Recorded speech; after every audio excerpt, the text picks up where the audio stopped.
ತ್ರಿವರ್ಣ ಬುಲೆಟಿನ್ಗೆ ಸ್ವಾಗತ. ನಾನು ಪವಿತ್ರ ಗೌಡ. ಸುದ್ದಿಗಳ ಹೈಲೈಟ್ಸ್ ಅನ್ನ ನೋಡ್ತಾ ಹೋಗೋದಾದ್ರೆ, ಹಾವೇರಿಯಲ್ಲಿ ಮೈಕ್ರೋ ಫೈನಾನ್ಸ್ಗಳ ಕಿರುಕುಳದಿಂದ ಬೇಸತ್ತಂತಹ ಮಹಿಳೆಯರು, ನೊಂದ ಮಹಿಳೆಯರು ಸಿಎಂ ಸಿದ್ದರಾಮಯ್ಯಗೆ ಮಾಂಗಲ್ಯ ಸಮೇತ ಪತ್ರವನ್ನ ಬರೆದಿದ್ದಾರೆ. ಹಾಗೆ ಮಂಗಳೂರಿನಲ್ಲಿ ಇಡಿ ಅಧಿಕಾರಿಗಳ ಸೋಗಿನಲ್ಲಿ ಒಬ್ಬ ಉದ್ಯಮಿಯ ಮನೆಗೆ ನುಗ್ಗಿ 30 ಲಕ್ಷ ರೂಪಾಯಿಯನ್ನ ದರೋಡೆಯನ್ನ ಮಾಡಿರುವಂತದ್ದು. ಈ ಎಲ್ಲ ವಿಚಾರಗಳ ಕುರಿತು ನಮ್ಮ ತ್ರಿವರ್ಣ ನ್ಯೂಸ್ ಸಂಪಾದಕರಾದಂತಹ BM ಹನೀಫ್ ಅವರು ನಮ್ಮ ಜೊತೆಲಿದ್ದಾರೆ. ಬನ್ನಿ ಅವ್ರ ಹತ್ರ ಕೇಳಿ ತಿಳ್ಕೊಳ್ಳೋಣ. ಏನಿದೆ ಪವಿತ್ರ ಸುದ್ದಿ? ಸರ್, ಅಂದ್ರೆ ಫೈನಾನ್ಸ್ ಕಿರುಕುಳದಿಂದ, ಅಂದ್ರೆ ಮೈಕ್ರೋ ಫೈನಾನ್ಸ್ ಕಿರುಕುಳದಿಂದ ಮಾಂಗಲ್ಯ ಸಮೇತ ಮುಖ್ಯಮಂತ್ರಿಗಳಿಗೆ ಹಾವೇರಿಯಿಂದ ಹೆಣ್ಣು ಮಕ್ಕಳು ಪತ್ರವನ್ನ ಬರೆದಿದ್ದಾರೆ ಸರ್. ಅದಕ್ಕೆ ರೈತ ಮುಖಂಡರು ಸಹ ಸಾಥ್ ಕೊಟ್ಟಿರುವಂತದ್ದು ಮಹಿಳೆಯರಿಗೆ.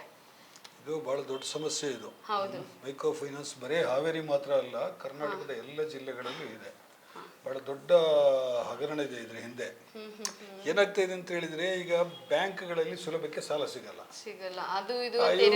ಇವರು ಏಜೆಂಟ್ಗಳು ಮನೆಗೆ ಬರ್ತಾರೆ, ನಿಮ್ ಸಾಲ ಬೇಕಾ ಅಂತ ಕೇಳ್ತಾರೆ. ನಿಮ್ದೊಂದು ಆಧಾರ್ ಕಾರ್ಡ್ ಕಾಪಿ ಕೊಡಿ ಅಂತಾರೆ, ಅಷ್ಟೇ, ಬೇರೇನು ಕೇಳಲ್ಲ ಅವರು. ಆಧಾರ್ ಕಾರ್ಡ್ ಯಾವುದೋ ಒಂದು ಕಾರ್ಡ್ ಇದ್ರೆ ಸಾಕು, ಕೊಡಿ ನಿಮ್ಗೆ ಕೊಡ್ತೀವಿ ಅಂತ ಹೇಳ್ಬಿಟ್ಟು ಬಡ್ಡಿ ಇರುತ್ತೆ ವಿಪರೀತ ಅದಕ್ಕೆ. ಆಮೇಲೆ ಕೊಡ್ಲಿಲ್ಲ ಅಂತ ಹೇಳಿದ್ರೆ ಅವರಿಗೆ ಕಾಟ ಕೊಡ್ಲಿಕ್ಕೆ ಶುರು ಮಾಡ್ತಾರೆ. ಬಡ್ಡಿ ಬಂದಿಲ್ಲ, ಅಸಲು ಬಂದಿಲ್ಲ ಅಂತ ಹೇಳ್ಬಿಟ್ಟಲ್ಲ. ಅದೇ ಬಡ್ಡಿಗೆ ಚಕ್ರ ಬಡ್ಡಿ ಸೇರಿಸ್ಕೊಂಡು. ಹೌದು, ಈಗ ನೀವು ಬಡ್ಡಿ ಕೊಡೋದು ಒಂದಿನ ಲೇಟ್ ಆಯ್ತು ಅಂತ ಹೇಳಿ ಆದ್ರೆ ಇನ್ನೊಂದು ತಿಂಗಳ ಬಡ್ಡಿ ಚಾರ್ಜ್ ಮಾಡ್ತಾರೆ ಅವರು. ಅದಕ್ಕಿಂತ ಹೆಚ್ಚಾಗಿ ಈ ಮೈಕ್ರೋ ಫೈನಾನ್ಸ್ಗಳದ್ದು ಇನ್ನೊಂದು ಸಮಸ್ಯೆ ಇದೆ. ಇವರು ಡೆಪಾಸಿಟ್ಸ್ ತಗೋತಾ ಇದ್ದಾರೆ ಜನರ ಕಡೆಯಿಂದ. ಡೆಪಾಸಿಟ್ಸ್ ತಗೊಂಡ್ಬಿಟ್ಟು ಅವರಿಗೆ, ನಿಮಗೆ ಒಂದು ತಿಂಗಳಿಗೆ ನಿಮಗೆ ಇಷ್ಟು, ಒಂದು ವರ್ಷಕ್ಕೆ ಇಷ್ಟು ರಿಟರ್ನ್ಸ್ ಬರುತ್ತೆ, ಆಯ್ತು ನೀವು 20,000 50,000 ಕಟ್ಟಿ. 50,000 ಕಟ್ಟಿದ್ರೆ ನಿಮಗೆ 5 ವರ್ಷಕ್ಕೆ 2.5 ಲಕ್ಷ ಬರಬೇಕಲ್ವಾ? 5 ವರ್ಷಕ್ಕೆ, ಒಂದು ವರ್ಷಕ್ಕೆ 50,000 ಕಟ್ಟಿದ್ರೆ ಈ ತರ ಇದೆಯಲ್ವಾ, ನಿಮಗೆ 5 ಲಕ್ಷ ಕೊಡ್ತೀವಿ, ಡಬಲ್ ಕೊಡ್ತೀವಿ ಅಂತ ಹೇಳ್ಬಿಟ್ಟು. ಆ ತರ ಎಷ್ಟೋ ಮೈಕ್ರೋ ಫೈನಾನ್ಸ್ ಕಂಪನಿಗಳು 1 ವರ್ಷ 2 ವರ್ಷದಲ್ಲಿ ಬಾಗಿಲು ಮುಚ್ಕೊಂಡು ಹೋಗಿರೋದಿದೆ, ದುಡ್ಡು ತಗೊಂಡು ಪರಾರಿ ಆಗಿರೋದಿದೆ. ಅಂತಹ ಇದಕ್ಕೆ ಸಂಬಂಧಿಸಿ ಸರ್ಕಾರದವರು ಇತ್ತೀಚೆಗೆ ಒಂದು ಆದೇಶ ಹೊರಡಿಸಿದ್ರು. ಅದು ಆಯಾ ಜಿಲ್ಲಾಧಿಕಾರಿಗಳಿಗೆ, ನೀವು ಯಾರ್ಯಾರು ರೈತರೆಲ್ಲ ಕಂಪ್ಲೇಂಟ್ ಕೊಡ್ತಾರೆ, ಜನರು ಕಂಪ್ಲೇಂಟ್ ಕೊಡ್ತಾರೆ, ಆ ಕಂಪ್ಲೇಂಟ್ ಅನ್ನು ತಗೊಳ್ಳಿ. ಅವ್ರಿಗೆ ಈ ಮೈಕ್ರೋ ಫೈನಾನ್ಸ್ ಕಂಪನಿಗಳು ಯಾರು ವಂಚನೆ ಮಾಡಿದೆ ಅವ್ರದ್ದು ಆಸ್ತಿಯನ್ನು ಮುಟ್ಟುಗೋಲು ಹಾಕೊಂಡ್ಬಿಟ್ಟು ಅವರ ಹಣವನ್ನು, ನಿಮ್ಮ ಹಣವನ್ನು ವಾಪಸ್ ಕೊಡಿಸ್ತೀವಿ ಅಂತೇಳಿ ಸರ್ಕಾರ ಹೇಳಿತ್ತು. ಆಮೇಲೆ ಬಹಳ ಜಿಲ್ಲೆಗಳಲ್ಲೆಲ್ಲ ಜಿಲ್ಲಾಧಿಕಾರಿಗಳು ಅರ್ಜಿಗಳನ್ನೆಲ್ಲ ಕಲೆಕ್ಟ್ ಮಾಡಿದ್ರು. ಈಗ ಅರ್ಜಿಗಳನ್ನು ತಗೊಳ್ಳೋದು ಬಂದ್ ಮಾಡಿದ್ದಾರೆ. ತಗೊಂಡಿರೋ ಅರ್ಜಿಗೆ ಏನಾಗಿದೆ ಕತೆ ಅನ್ನೋದು ಗೊತ್ತಿಲ್ಲ. ಜನರು ಎಚ್ಚೆತ್ಕೋಬೇಕಾಗಿತ್ತಲ್ವಾ ಸರ್? ಸಮಸ್ಯೆ ಬಹಳ ಇದೆ. ಒಂದು, ಸರ್ಕಾರದವರು, ನ್ಯಾಷನಲೈಸ್ಡ್ ಬ್ಯಾಂಕ್ನವರು ಸರಿಯಾಗಿ ಕೆಲಸ ಮಾಡೋ ಥರ ನೋಡ್ಕೋಬೇಕು. ಈಗ ಬ್ಯಾಂಕ್ಗಳಿಗೆ ಲಂಗು ಲಗಾಮ್ ಇಲ್ಲ. ಈಗ ಮೊದಲಾದ್ರೂ ಒಂದು ಸ್ವಲ್ಪ ಭಯ ಇತ್ತು, ಈಗ ಏನೇನು ಭಯ ಇಲ್ಲ. ಸೆಂಟ್ರಲ್ ಗೌರ್ಮೆಂಟ್ ಇದು ಭಯ ಇಲ್ಲ, ಸ್ಟೇಟ್ ಗೌರ್ಮೆಂಟ್ ಇದು ಭಯ ಇಲ್ಲ. ಸಾಲ ಯಾರೇ ಆದ್ರೂ ಒಂದು ಅರ್ಜಿ ಹಾಕಿದ್ರೆ 20 ಸಲ ಅಲೆದಾಡಿಸ್ತಾರೆ ಬ್ಯಾಂಕ್ನವರು.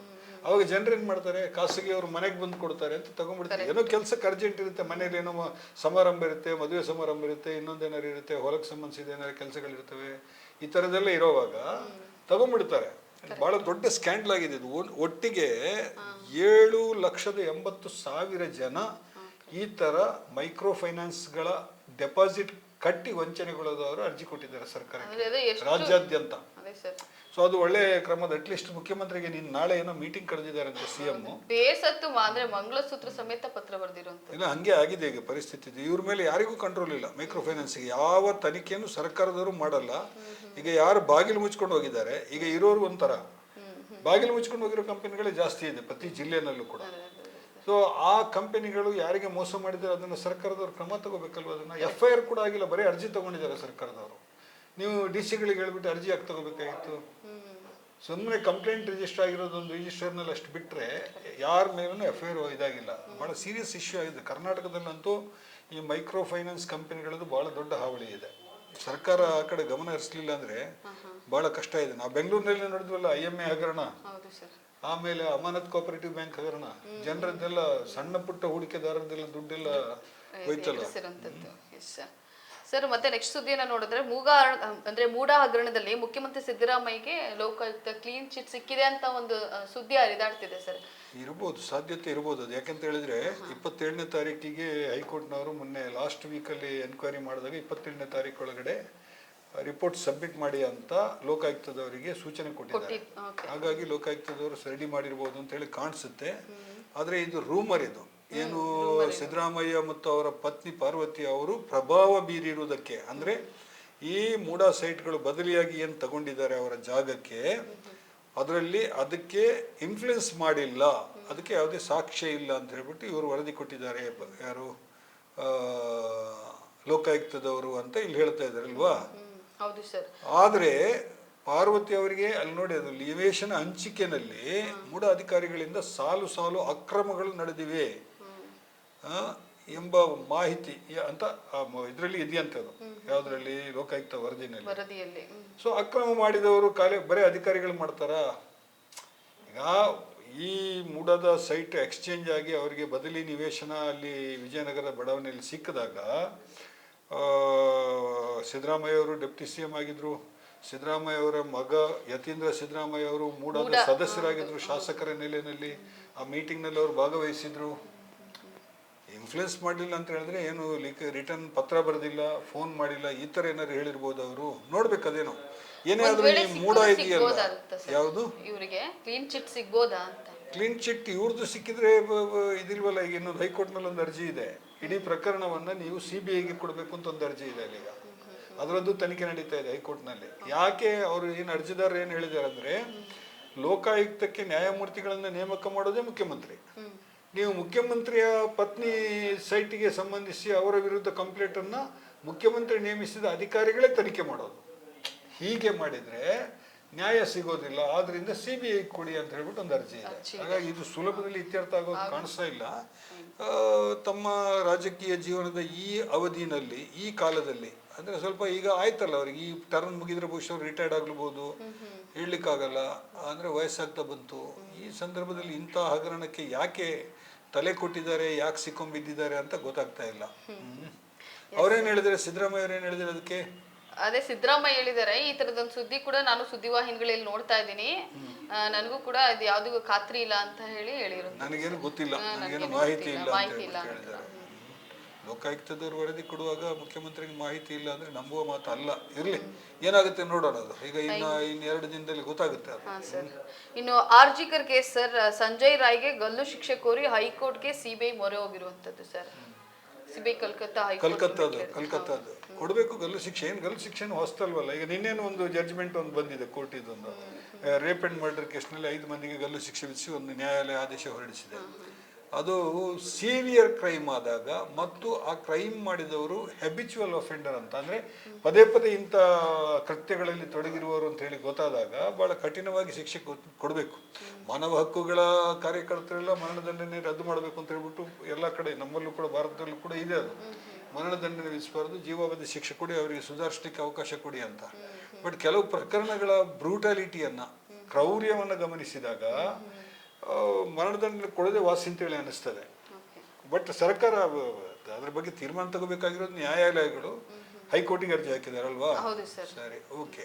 ಆಮೇಲೆ ಸರ್, ಮತ್ತೆ UPಯಲ್ಲಿ ಎಷ್ಟು ಗಂಟೆ ವಿದ್ಯುತ್ ಇರುತ್ತೆ ಅಂತ ಹೇಳಿ ಕೇಜ್ರಿವಾಲ್ ಅಂದ್ರೆ ಉತ್ತರ ಪ್ರದೇಶದ CM ಆದಿತ್ಯನಾಥ್ಗೆ ಅಂದ್ರೆ ಪ್ರಶ್ನೆ ಕೇಳಿರುವಂತದ್ದು, ಅಂದ್ರೆ ವ್ಯಂಗ್ಯ ಮಾಡಿದ್ದಾರೆ ಸರ್. ನಮ್ಮ ದೆಹಲಿಯಲ್ಲಿ 24 hours ಇರುತ್ತೆ, ನಿಮ್ಮ ಉತ್ತರ ಪ್ರದೇಶದಲ್ಲಿ ಎಷ್ಟು ಗಂಟೆ ಇರುತ್ತೆ ಅಂತ ಹೇಳಿ ಕೇಳಿರುವಂಥದ್ದು. ಉತ್ತರ ಪ್ರದೇಶ ಎಲ್ಲದರಲ್ಲೂ ಬಹಳ ಫೇಮಸ್ ಅಲ್ವಾ? ಅಲ್ಲಿ ಕರೆಂಟ್ ಇರಲ್ಲ, ನೀರಿರಲ್ಲ, ಕ್ರೈಮ್ಗಳು ಜಾಸ್ತಿ, ವಿದ್ಯಾಭ್ಯಾಸದ ಮಟ್ಟ ಕಡಿಮೆ ಇದೆ, ಸಿವಿಕ್ ಕಮ್ಯುನಿಟೀಸ್ ಕಡಿಮೆ ಇದೆ. ಹಾಗಾಗಿ ಅಲ್ಲಿ ಕರೆಂಟ್ ಆಗಾಗ ಹೋಗೋದು ಸಾಮಾನ್ಯ. ಅದು ಅದೇನೋ ಇವರು ಯೋಗಿ ಆದಿತ್ಯನಾಥ್ ಇದೊಂದು ಸ್ಟೇಟ್ಮೆಂಟ್ ಏನೋ ನೋಡಿದೆ ನಾನು ಇತ್ತೀಚೆಗೆ. ನಾವು 24/7 ಕರೆಂಟ್ ಕೊಡ್ತಾ ಇದ್ದೀವಿ, ಉತ್ತರ ಪ್ರದೇಶದಲ್ಲಿ ಈಗ ಭಾಳ ಚೆನ್ನಾಗಿ ನಡೀತಾ ಇದೆ, ವಿದ್ಯುತ್ ಬಗ್ಗೆ ನಾವು ಯಾವುದೇ ಸಮಸ್ಯೆ ಇಲ್ಲ ಅಂತ ಹೇಳಿ ಅವ್ರು ಹೇಳ್ತಿದ್ರು. ಯಾವುದೋ ಒಂದು ವರದಿ ನೋಡಿದಾಗ ಗೊತ್ತೈತೆ ಸರ್, ಗ್ರಾಮೀಣ ಕಡೆಗಳಲ್ಲಿ 10 ರಿಂದ 12 ಗಂಟೆ ಅಂತೆ, ಮತ್ತೆ ನಗರ ಪ್ರದೇಶಗಳಲ್ಲಿ 18 ರಿಂದ 20 ಗಂಟೆ ಕರೆಂಟ್ ಇರುತ್ತೆ ಅಂತ ಹೇಳಿರುವಂತದ್ದು. ಇಲ್ಲ, ಕೇಜ್ರಿವಾಲ್ ಕೇಳಿದ್ರೆ ಸ್ವಲ್ಪ ಅದರಲ್ಲಿ ಅರ್ಥ ಇದೆ. ಯಾಕೆಂತ ಹೇಳಿದ್ರೆ ಕೇಜ್ರಿವಾಲ್ ದೆಹಲಿನಲ್ಲಿ ವಿದ್ಯುತ್ ಬಗ್ಗೆ, ನೀರು ಪೂರೈಕೆ ಬಗ್ಗೆ ಎಲ್ಲ ಬಹಳ ಕೆಲಸಗಳನ್ನ ಮಾಡಿದ್ದಾರೆ. ಅದ್ರ ವಿಷಯದಲ್ಲಿ 2 ಮಾತಿಲ್ಲ. ಆಮೇಲೆ ಉಚಿತ ವಿದ್ಯುತ್, ಉಚಿತ ನೀರು, ಮಹಿಳೆಯರಿಗೆ ಉಚಿತ ಪ್ರಯಾಣ, ಅದನ್ನೆಲ್ಲ ಮೊದಲು ತಂದವರು ಕೇಜ್ರಿವಾಲ್ ತಾನೆ. ರಾಜಕೀಯ ಹೇಳಿಕೆಗಳೇ ಅದು, ಆದ್ರೆ ಅದರಲ್ಲಿ ಒಂದು ಸ್ವಲ್ಪ ತಥ್ಯ ಇದೆ. ಸರ್, ನೆಕ್ಸ್ಟ್ ಇಡಿ ಅಧಿಕಾರಿಗಳ ಸೋಗ್ನಲ್ಲಿ ಉದ್ಯಮಿಯೊಬ್ಬರು ಮನೆಗೆ ನುಗ್ಗಿ 30 ಲಕ್ಷ ರೂಪಾಯಿ ದರೋಡೆ ಮಾಡಿರುವಂತದ್ದು ಮಂಗಳೂರಲ್ಲಿ. ಮತ್ತೆ ಆರೋಪಿ ಕೂಡ ಸಿಕ್ಬಿಟ್ಟಿದ್ದಾರೆ, ಅಂದ್ರೆ ಅವರು ಆರೋಪಿ ಕೂಡ ಬಂಧನ ಆಗಿದೆ ಸರ್. ಏನ್ ಮಾಡಿದ್ದಾರೆ ಅಂದ್ರೆ ಇವರು ನೋಡಿ ಯಾವ ತರ ಎಲ್ಲ ಬರ್ತಾರೆ ನೋಡಿ. ಅದು ಬಿಡಿ ಉದ್ಯಮಿಯ ಮನೆಗೆ ಹೋಗಿ ಶೋಧ ನಡೆಸಿದ್ದಾರೆ ಅಲ್ವಾ. ನಾವು ಇಡಿ ಅಧಿಕಾರಿಗಳು 30 ಲಕ್ಷ ನಗದುನ ಅವನ ಕಡೆಯಿಂದ ದೋಚ್ಕೊಂಡು ಹೋಗಿದ್ದಾರೆ. ಆಮೇಲೆ ಮಂಗಳೂರು ನಮ್ಮ ಇಡಿ ಎನ್ಫೋರ್ಸ್ಮೆಂಟ್ ಡೈರೆಕ್ಟರೇಟ್ ಕಚೇರಿಗೆ ಭೇಟಿ ಕೊಡಿ ಅಂತ ಹೇಳಿ ಹೋಗಿದ್ದಾರೆ. ಸ್ವಿಚ್ ಆಫ್ ಮಾಡಿದ್ರೆ ಮೊಬೈಲ್. ಕೇರಳದವರು ಇವರು ಆರೋಪಿ. ಹಾ, ಕೇರಳದವರು ಸರ್. ಅವರು ಅನಿಲ್ ಫರ್ನಾಂಡಿಸ್ ಅಂತ ಹೇಳಿ ಸರ್ ಅವರ ಆರೋಪಿ ಹೆಸರು. ಅವನು ಮತ್ತೆ ಇನ್ನು 5 ಜನ, ಟೋಟಲ್ 6 ಜನ ಸೇರ್ಕೊಂಡು ಜನವರಿ 6ನೇ ತಾರೀಕು ಈ ಒಂದು ಘಟನೆ ಮಾಡಿದ್ರು. ಸದ್ಯ ಹಿಡಿದ್ರಲ್ಲ ಪೊಲೀಸರು, ಒಳ್ಳೆ ಬೇಗ ಬೇಗ ಕೆಲಸ ಮಾಡಿದ್ದಾರೆ. ದಕ್ಷಿಣ ಕನ್ನಡದ ಪೊಲೀಸರ ಬಗ್ಗೆ ಬಹಳ ಇದೆಲ್ಲ ಇತ್ತು, ಆರೋಪಗಳೆಲ್ಲ ಇತ್ತು, ಏನು ಪ್ರಯೋಜನ ಇಲ್ಲ ಅವರಿಗೆ. ದರೋಡ ಆಯ್ತಲ್ಲ ಮೊನ್ನೊಂದಲ್ಲಿ ಕೋಪರೇಟಿವ್ ಬ್ಯಾಂಕ್ ಅಲ್ಲಿ. ಹೌದು ಸರ್. ಅದು ಇನ್ನೂ ಸಿಕ್ಕಿಲ್ಲಲ್ವಾ, ಯಾರು ಸಿಕ್ಕಿಲ್ಲ ಸುದ್ದಿ ಬಂದಿಲ್ಲ. ಮಾಹಿತಿ ಬಂದಿಲ್ಲ. ಹೌದು ಸರ್. ಓಕೆ, ಆಮೇಲೆ ನೆಕ್ಸ್ಟ್, ಜನ್ಮದತ್ತ ಪೌರತ್ವ ನಿಯಮ ರದ್ದು, ಡೊನಾಲ್ಡ್ ಟ್ರಂಪ್ ಆದೇಶಕ್ಕೆ ಕೋರ್ಟ್ ತಡೆ. ಅಂದ್ರೆ ಜನ್ಮದತ್ತ ಪೌರತ್ವವನ್ನು ರದ್ದು ನಿಯಮವನ್ನು ರದ್ದು ಮಾಡುವ ಡೊನಾಲ್ಡ್ ಟ್ರಂಪ್ ಅವರ ಕಾರ್ಯಕಾರಿ ಆದೇಶಕ್ಕೆ ಸಿಯಾಟಲ್ ರಾಜ್ಯದ ಫೆಡರಲ್ ನ್ಯಾಯಾಲಯವು ತಡೆ ನೀಡಿದೆ ಸರ್.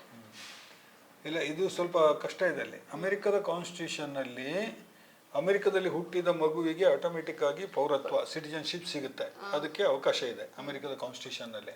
ಸೊ ಇವರು ಕಾನ್ಸ್ಟಿಟ್ಯೂಷನ್ ಅನ್ನು ಬದಲು ಮಾಡಿಲ್ಲ. ಕಾನ್ಸ್ಟಿಟ್ಯೂಷನ್ ಬದಲು ಮಾಡಬೇಕಾದ್ರೆ ಮತ್ತೆ ಅಲ್ಲಿಯ ಪಾರ್ಲಿಮೆಂಟ್ ಏನಿದೆ, ಅಲ್ಲಿಯ ಏನು ವ್ಯವಸ್ಥೆ ಇದೆ, ಅಲ್ಲಿ ಮತ್ತೆ ಹೋಗಿ ಅದು ಚರ್ಚೆ ಆಗಿ ಕಾನೂನು ತಿದ್ದುಪಡಿ ಆಗಬೇಕು. ಇವ್ರು ಏನು ಮಾಡಿದರೆ, ಅಧ್ಯಕ್ಷರಾದ ತಕ್ಷಣ ಒಂದಿಷ್ಟು ಆದೇಶಗಳನ್ನು ಹೊರಡಿಸಿದ್ದಾರಲ್ಲ, ಅದರಲ್ಲಿ ಇದನ್ನು ರದ್ದು ಮಾಡಿ ಆದೇಶ ಹೊರಡಿಸಿದ್ದಾರೆ. ಇದು ಸುಮಾರು 16 ರಾಜ್ಯಗಳ ಮುಖ್ಯಮಂತ್ರಿಗಳು, ಅಂದರೆ ಅಲ್ಲಿಯ ರಾಜ್ಯಗಳ ಮುಖ್ಯಮಂತ್ರಿಗಳು, ಗವರ್ನರ್ಗಳು ಇದರ ವಿರುದ್ಧ ಪ್ರತಿಭಟನೆ, ಇದರ ವಿರುದ್ಧ ಇದ್ದೀವಿ ನಾವು, ಇದು ಸರಿಯಲ್ಲ, ನಮ್ಮ ಇದಕ್ಕೆ ನಮ್ಮ ಕಾನ್ಸ್ಟಿಟ್ಯೂಷನ್ಗೆ ವಿರುದ್ಧ ಇದೆ ಇದು ಅಂತ ಹೇಳ್ಬಿಟ್ಟು ಈಗಾಗಲೇ ಹೇಳಿಕೆ ಕೊಟ್ಟಿದ್ರು. ಅವರೆಲ್ಲರೂ ಹೋಗಿದ್ದಾರೆ. ಅಂದ್ರೆ ಇವ್ರು ಏನ್ ಮಾಡಿದಾರೆ ಅಂತ ಹೇಳಿದ್ರೆ ಸರ್, ಅವರ ಅಧ್ಯಕ್ಷ ಸ್ಥಾನಕ್ಕೆ ವಹಿಸ್ಕೊಂಡಿರೋ ಮೊದಲನೇ ದಿನನೇ ಈ ರೀತಿಯಾದಂತ ಹೇಳಿಕೆ ಕೊಟ್ಟಿರೋದು. ಒಂದ್ ರೀತಿ ಅಂದ್ರೆ ಟ್ರಂಪ್ ಅಂದ್ರೆ ಹಾಗೆ, ಡೊನಾಲ್ಡ್ ಟ್ರಂಪ್ ಅಂದ್ರೆ ಆನ್ ದಿ ಸ್ಪಾಟ್, ಈಗ ಅಲ್ಲೇ ಡ್ರಾ ಅಲ್ಲೇ ಬಹುಮಾನ ಅಂತಿರಲ್ಲ, ಹಂಗೆ ಅವರದೆಲ್ಲ.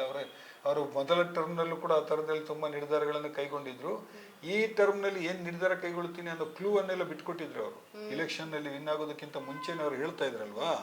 ಹಾಗಾಗಿ ಇದು ಎಕ್ಸ್ಪೆಕ್ಟೆಡ್. ಮತ್ತು ಕೋರ್ಟ್ ಏನ್ ಹೇಳ್ತದೆ ನೋಡೋಣ, ಯಾಕಂದ್ರೆ ಅಮೆರಿಕದಲ್ಲಿ ಕೋರ್ಟ್ಗಳು ಬಹಳ ಬಲಶಾಲಿಯಾಗಿವೆ. ಫೆಡರಲ್ ಕೋರ್ಟ್ ಅಂತೂ ಯಾವುದೇ ಮುಲಾಜು ಮಾಡೋದಿಲ್ಲ. ಯಾವುದೇ ಅಧ್ಯಕ್ಷ ಇರ್ಬೋದು, ಇನ್ನೊಬ್ಬ ಇರ್ಬೋದು, ಅವರದೇ ರಾಜಕಾರಣಿಗಳ ಇಶ್ಯೂಗೆ ಸಂಬಂಧಿಸಿ ಬಹಳ ಮೆರಿಟೋರಿಯಸ್ ಆಗಿ ಜಜ್ಮೆಂಟ್ ಕೊಡ್ತಾರೆ ಅವರು.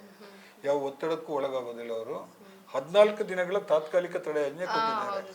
ನೋಡೋಣ. ಬಟ್ ಇದರಿಂದ ತುಂಬಾ ಮಂದಿಗೆ ಅನುಕೂಲ ಆಗುತ್ತೆ. ಈ ಕಾನೂನು ಪೌರತ್ವ ಕೊಟ್ರೆ ಅನುಕೂಲ ಆಗುತ್ತೆ. ವಲಸೆ ಹೆಂಗೆ ಅಂತ ಹೇಳಿದ್ರೆ, ಅಲ್ಲಿ ವಲಸೆ ಹೋಗಿರೋರು ಬಹಳ ಮಂದಿ ಭಾರತದವರೇ ಇದ್ದಾರೆ. 6 ಲಕ್ಷ ಚಿಲ್ಲರೆ ಜನ ಭಾರತದವರು ವಿದೌಟ್ ಎನಿ ವೀಸಾ ಗೀಸಾ ಹೋಗಿದ್ದಾರೆ. ಅಲ್ಲಿ ಒಂದೇನು ಅಂತ ಹೇಳಿದ್ರೆ, ಈ ಮೆಕ್ಸಿಕೋ ಗಡಿಯಿಂದ ಮತ್ತು ಕೆನಡಾ ಗಡಿಯಿಂದ ಅಲ್ಲಿ ಹೋಗ್ತಾರಲ್ಲ, ಅಲ್ಲಿ ಒಳಗೆ ಹೋಗುವಾಗ ಅವ್ರು ಏನು ಮಾಡ್ತಾರೆ ಅಧಿಕಾರಿಗಳು ಅಂತ ಹೇಳಿದ್ರೆ, ಇದುವರೆಗೆ ಅಲ್ಲೊಂದು ಅವರನ್ನ ಒಂದು ಕೌಂಟರ್ ಮಾಡಿದ್ದಾರೆ, ಅಲ್ಲಿ ಒಂದು ಆಫೀಸ್ ಇದೆ, ಅಲ್ಲಿ ಇವರು ಅರ್ಜಿ ಕೊಡಬೇಕು. ನಾವು ಹಿಂಗೆ ಒಳಗಡೆ ಪ್ರವೇಶಿಸ್ತಾ ಇದ್ದೀವಿ, ನಮಗೆ ಅವಕಾಶ ಕೊಡಿ ಅಂತ, ವಲಸೆ ಬಂದಿದ್ದೀವಿ ಅಂತ. ಅವ್ರೇನು ಮಾಡ್ತಾರೆ, ಇವರನ್ನ ಅರೆಸ್ಟ್ ಮಾಡಿಬಿಟ್ಟು ಒಳಗೆ ಬಂದಿರೋರನ್ನ ಇವ್ರ ಮೇಲೆ ಕೇಸ್ ಹಾಕ್ತಾರೆ. ಕೋರ್ಟ್ನಲ್ಲಿ ಫೈಟ್ ಮಾಡ್ಬೇಕು ಅವರು. ಅಂದ್ರೆ ಪೌರತ್ವ ಅವರಿಗೆ ಸಿಕ್ಕಿರಲ್ಲ, ಬಟ್ ಅಲ್ಲಿ ವಾಸಿಸ್ಲಿಕ್ಕೆ ಅವಕಾಶ ಸಿಕ್ಕಿರುತ್ತೆ. ಕೋರ್ಟಲ್ಲಿ ಅವರಿಗೆ ಪೌರತ್ವ ಕೊಡ್ಬೋದು ಅಂತ ಹೇಳ್ಬಿಟ್ಟು ಅವ್ರು ಗೆದ್ರೆ ಅವರಿಗೆ ಪೌರತ್ವ ಸಿಗುತ್ತೆ. ಅದಕ್ಕೆ ಒಂದು ಆ್ಯಪ್ ಕೂಡ ಇತ್ತು. ಈಗ ಏನಾಗಿದೆ, ಅದನ್ನೆಲ್ಲ ರದ್ದು ಮಾಡಿದ್ದಾರೆ. ಆ ಆ್ಯಪ್ ಅನ್ನ ಬಂದ್ ಮಾಡಿದ್ದಾರೆ. ಯಾರಿಗೂ ಇನ್ನು ಪ್ರವೇಶ ಹೇಳಿದ್ದಾರೆ. ಕೆಲಸಕ್ಕೆ ಅಂತ ಹೇಳಿ 2 ವರ್ಷ 3 ವರ್ಷ ಹೋಗಿ ಉಳ್ಕೊಳ್ತಾರೆ, ಮತ್ತೆ ವಾಪಸ್ ಆಗ್ತಾರೆ. ವೀಸಾ ಇದ್ದು ಹೋಗೋರಿಗೆ ಓಕೆ. ಈಗ 2 ತರ ಇದೆ.